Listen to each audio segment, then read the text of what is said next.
Good morning, welcome to T-Nots TV. I'm your host Billy, coach of your Nottingham Forest Curse, and today we are here with our ICP Season 1 draft analysis video. So, I actually used to do draft leagues on Showdown many years ago, about 3 years ago. Due to personal reasons, took a step back from it. But we are here, and now we are actually taking on Wi-Fi. Well, we're going to attempt to take on Wi-Fi. We have been gracious enough to be asked to join this league.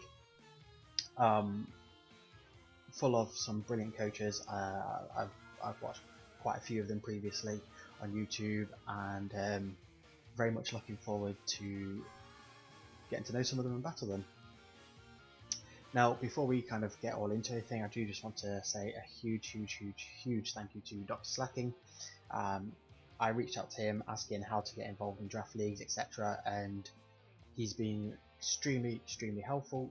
Not just pointing me in the right direction, helping me get my foot in the door. This was actually a league where it was full. There was all the coaches. A coach dropped out. Dr. Slacking managed to get me in, so I can't thank him enough for that. He also helped me with my draft, which we'll get into later. I was able to make as many transactions as I wanted to the team. And he was very good in, I kind of said to him, this is what I'm after, this is what I want to do, and he helped put me in the right directions. I'd show him drafts and be like, you could probably, you're very weak to one thing, etc. So, really thankful for all his help.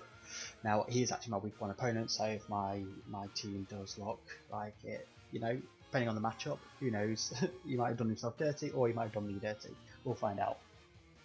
Next person I want to thank is SW087, aka Seth, the commissioner of the league, who, I'm a complete novice when it comes to this kind of stuff, when it comes to technical stuff, and he's just been fantastic in helping me get set up, whether it be on the website, Discord, anything. These fantastic slides, he's just been brilliant, and again, just a huge help. I couldn't have done it without either of Dr. Slacking or Seth. And the last person I want to shout out is Odds, who made us our fantastic team logo. When I played on Showdown previously, I made my own logo on, I think, on paint. I was the Calverton Tinglers. It was literally just Tingler with this, and then Calverton spelt with following on from his claw. I loved it. It was great, but there are some fantastic logos floating around nowadays, and I had to up my game. So thank you to Odds for hooking me up with that. Now, in terms of the ICP, I'm pretty sure that most people watching this they know what the ICP is. They already know the format. Seeing as I've not got any videos on my channel, I'm probably one of the last people they're going to be watching. So I'm sure you all know that, but quickly, 110 points. It's a points draft rather than a tier draft. I've never done a points draft before. You can pick between, I think, 9 to 11 Pokemon. I personally prefer to go the full 11.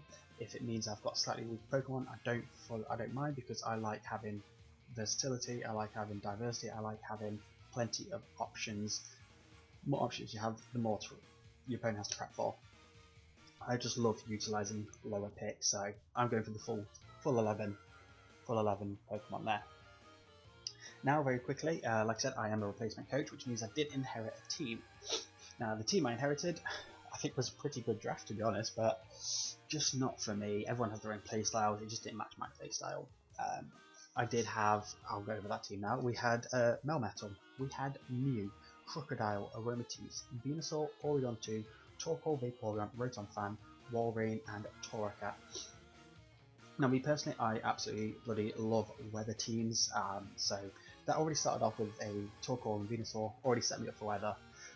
After building, trying to work a draft around it, I didn't decide to go with Sun in the end, so we did drop literally every single Pokemon on that draft, apart from one of them, which we'll see later, but I'll tell you now, we did not keep Mew. We dropped Mew, and I think before Mew even hit the ground, JV snapped it up. Like, that thing was gone. Some people probably think I'm a bit crazy for dropping a Mew. It's arguably one of the best Pokemon in drafts, since it can do anything, but I just didn't feel like using it, and that's pretty much it. With this being my first ever Wi-Fi league, I wanted to go with something I've somewhat used before. I have used sand before, but we decided not to go with sand. seeing as all the good sand Pokemon were gone. So I've actually decided to go with a rain team.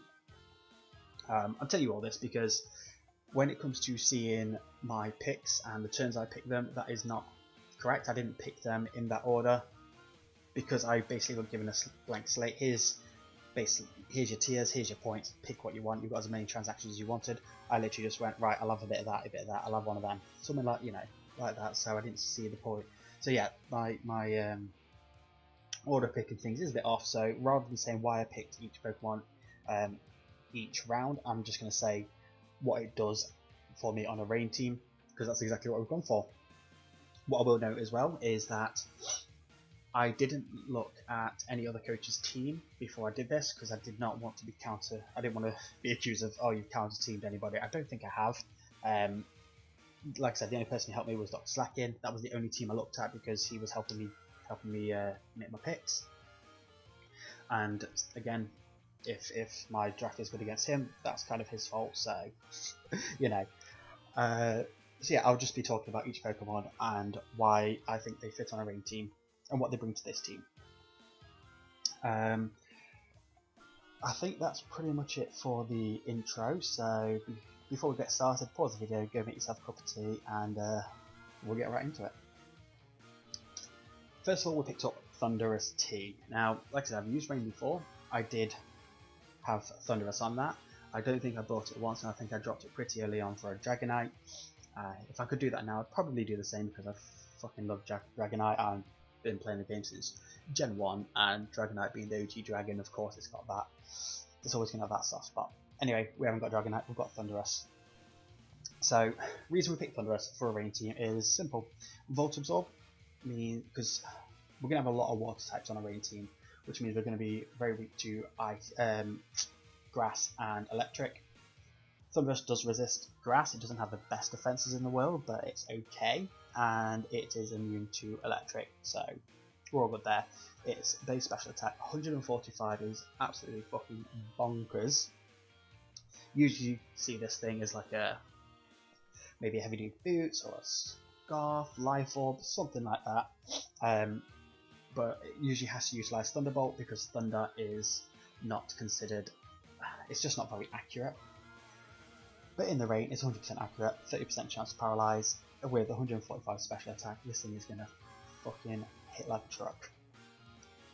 Now, one thing I will be doing for all of these slides is I will be in the top right corner. You will be seeing the nickname for the Pokemon and what they're referenced to, because the amount of times I've watched a draft video and they tell you what the nickname is, which is a reference to something, but most of the time I have no idea what that is referenced to, so I'm going to add that into this. So Thundy T, we're actually going to be calling Rick Sanchez.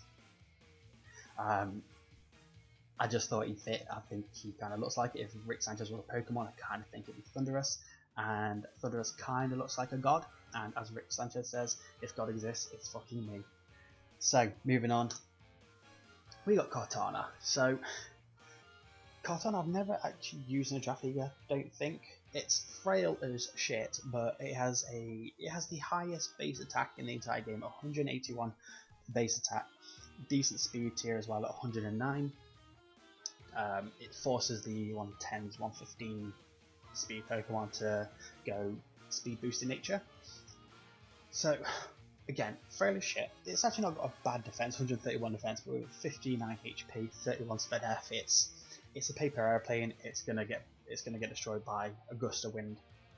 But the reason we picked it is, in a rain team, yes, it's 4 times weak to fire.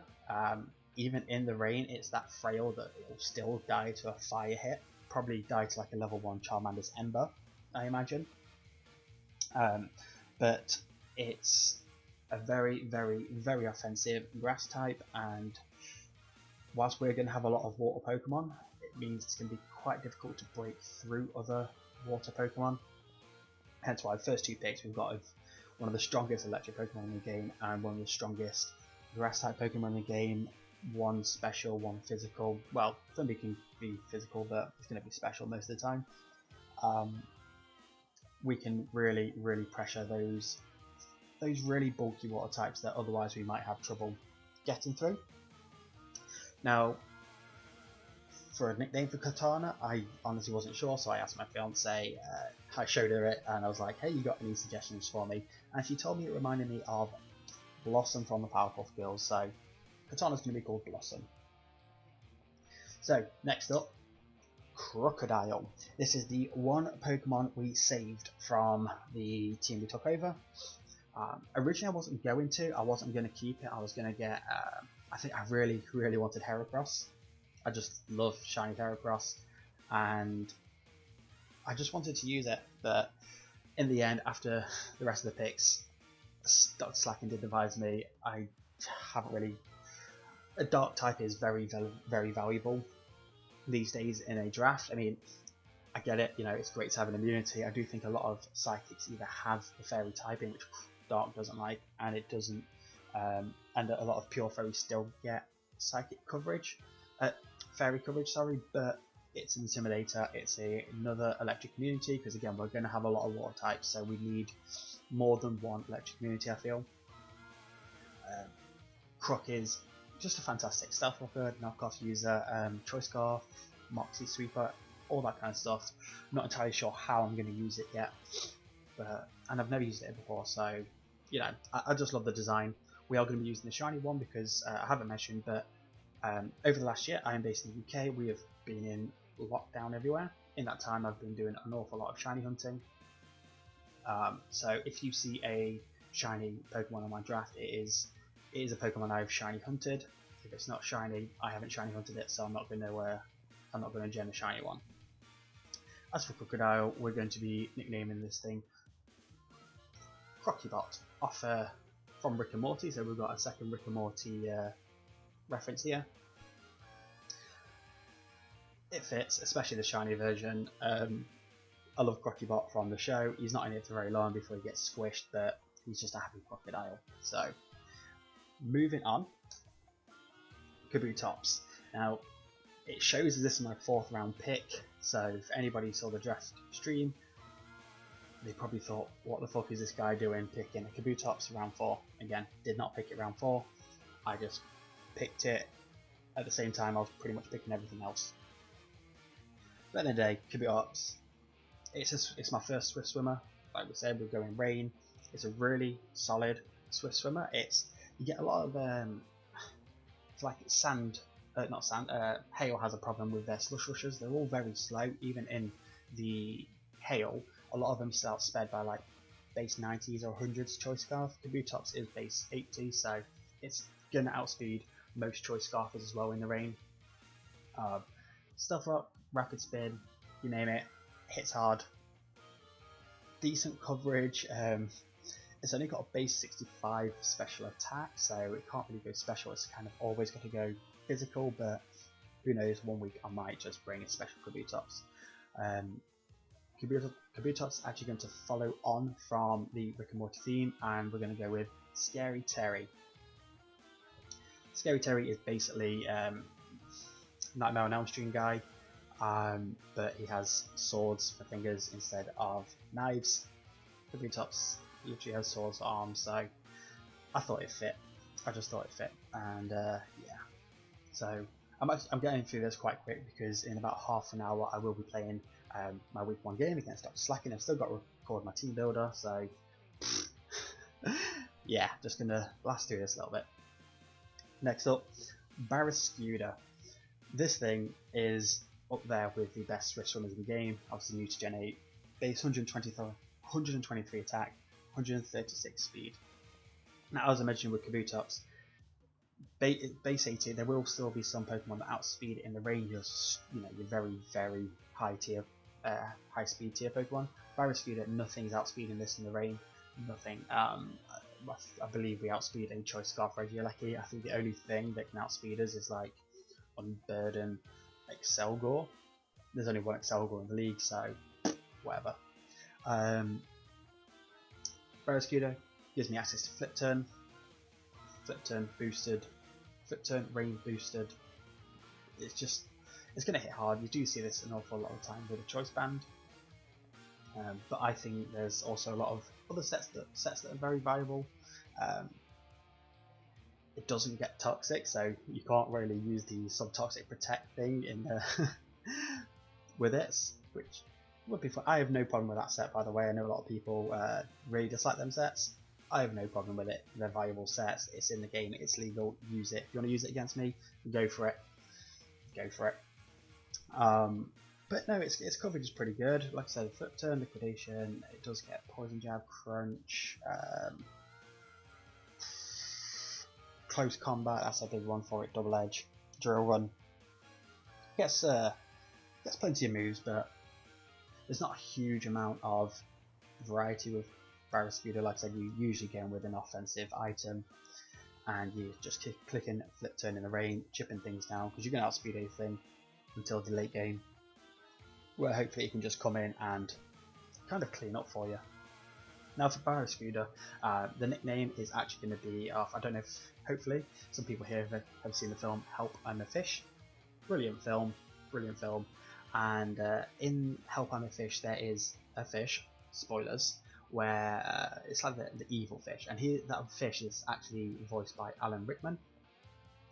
So we're going to be calling him Alan Rickfish, because Baristuda is a fish, not a man. Shock, I know. Now then, next up, we've got Pelipper. Politoad's the better Pelipper. I do, in my previous rain draft, I did have Politoad. I really enjoyed using Politoad. I do think in single and doubles, really, Politoad is better value for the points. I do think Pelipper's probably a better Pokemon because you get the hurricanes and the rain, etc. But Politoad, I just think you can do more with.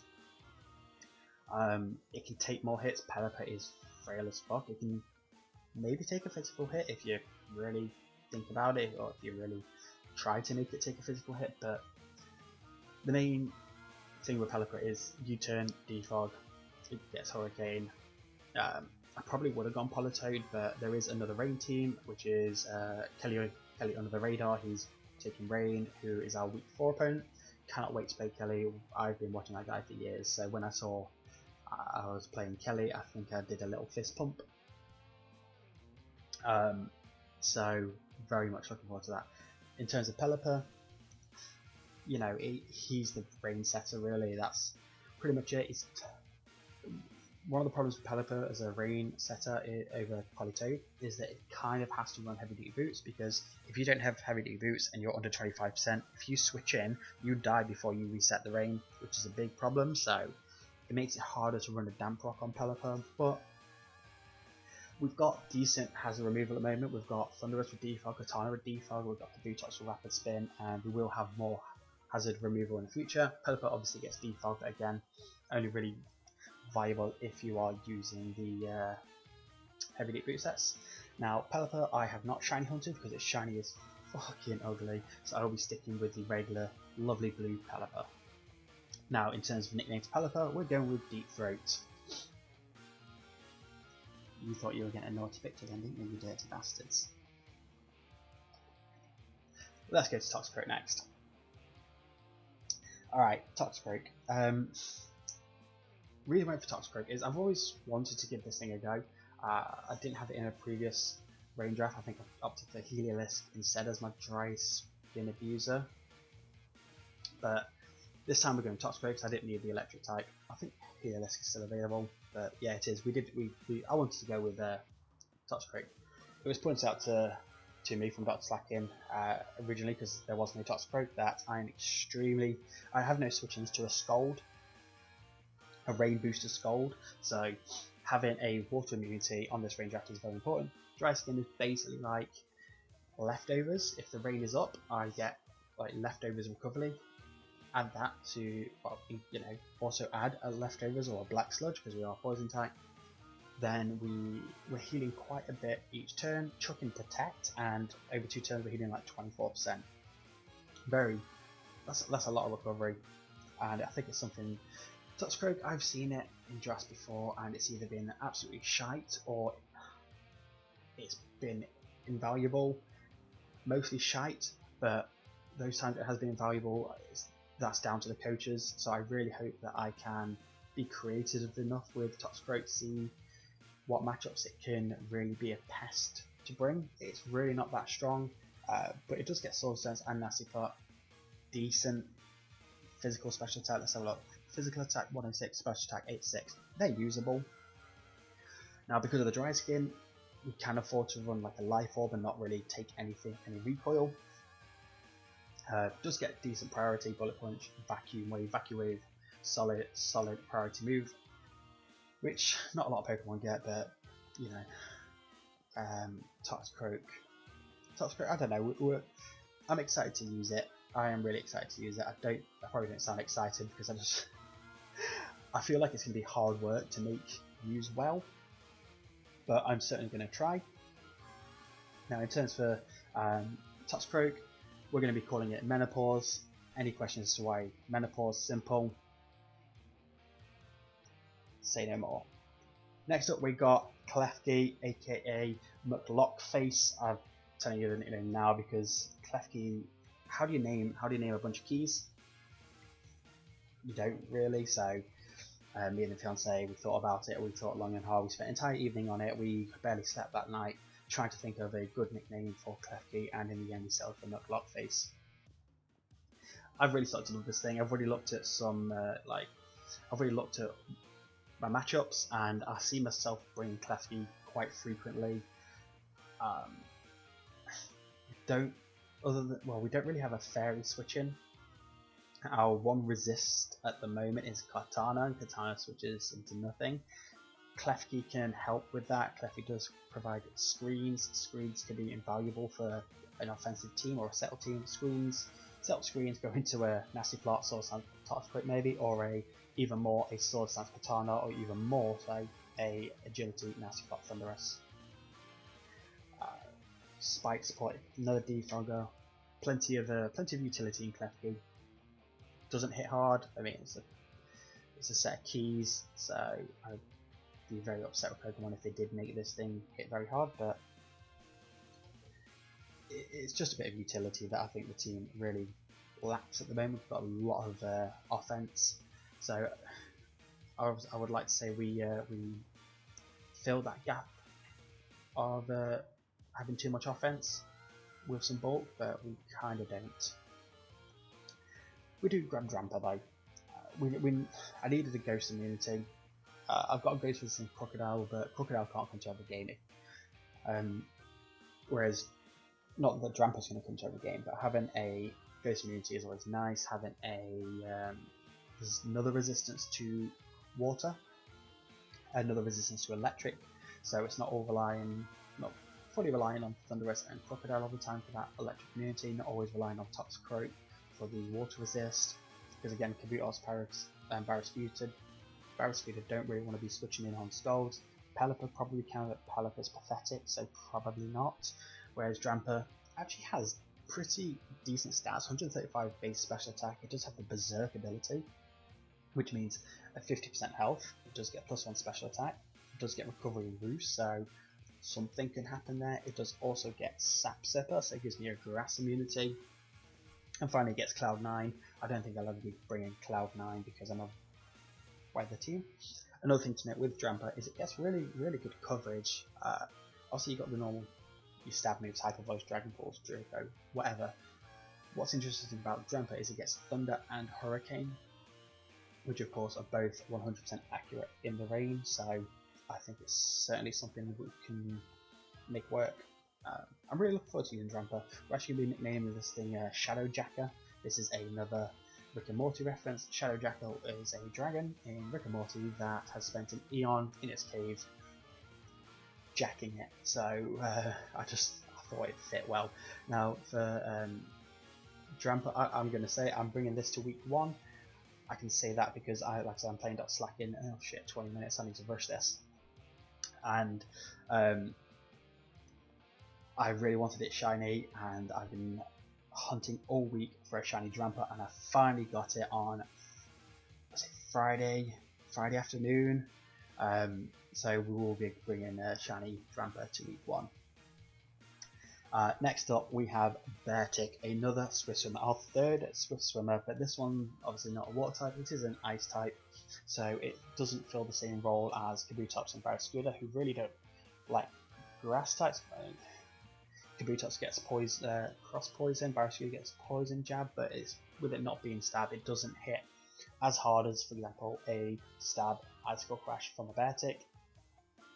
I managed to get a shiny one of these in the Dynamax Adventures, and ever since then I've just wanted to use it. So it was cheap as fuck as well for only 3 points. So we're gonna give it a go. We're gonna give Beartic a go. Just get decent coverage. It is only base 50 speed, but so it's one of those where if it wants to outspeed a lot of things, even in rain, it can. But choice scarfers above like base 90, we've got to get rid of those scarfs before Beartic can outspeed them and really either break or sweep. Decent coverage, Icicle Crash, Liquidation, Superpower, plenty of coverage, enough coverage to hit a lot of things super effectively. So I'm excited to use it. We'll see what it does. Now we only have that's nickname, Manscaping. Don't need to explain that one. Lastly, we got Dusclops. So I fucking love Dusclops. Last year I did a lot of VGC. Anyone who plays VGC knows Dusclops is, or at the time was very popular. I think from season 5 maybe prior or 6 prior. Not entirely sure. Either way, I really enjoyed using Dusclops. I used it on a kind of different take to Colossal. So rather than going for the very speedy Colossal, I'd go for a more bulky, slow one, Trick Room, Weakness Policy via Bulldoze from Dusclops. Go with that, and awful lot of fun with it. Dusclops, it's only got one weakness, which is the Dark, which is very knockoff weak because it really relies on that Eviolite, but incredible defense stats. 130 special defense, 130 physical defense. Piss poor HP at 40, but just get a Pain Split, which can work. Gives me a Frisk Abuser. I think on a raiding team, but most teams really, it's really important to know in draft what items your opponent has. As one item, one Annoying Berry, one Choice Scarf can be the difference between winning or losing the game. Dusclops helps me find that item. It can basically be, if you go into a match and think, shit, I really need a physically bulky Pokemon or a specially defensive bulky Pokemon, Dusclops is your man. Dusclops, or boy, whatever it is, child, Dusclops will provide that, providing you're not using it to check a Dark type. But anything that's not hitting it super effectively, Dusclops pretty much chews. And with Pain Split, it does have access to fairly reliable recovery, especially with just the 40 base HP. Really excited to use Dusclops. Already looked at like some matches, and it's gonna come. It's gonna come. Now for Dusclops, we are gonna be nicknaming it Kevin, or Kevin Van Newton, KVN Kevin, after Kevin Van Newton from Final Space. I know that thing looks more like a Magneton or Magnezone, any of them, but when I first started using Kevin, Magneton and Magnezone weren't in the game, so this was the closest thing I had because I was trying to build like a Final Space team. Dusclops was the closest thing I could get to Kevin, and then the name just stuck. I just really enjoyed using it, and to me, Dusclops will always be Kevin. But I think that is it. That's the last Pokemon. That's our entire draft. I battled Slacking in about 15 minutes. Still got to do my team builder, so I hope you enjoyed. I will see you next week for the battle. Technically in 15 minutes, but you know, hope to see you there. Is there anything else you need to say? What do people normally say in these draft videos? Nothing? No? Cool. Right. Have a nice day. Bye.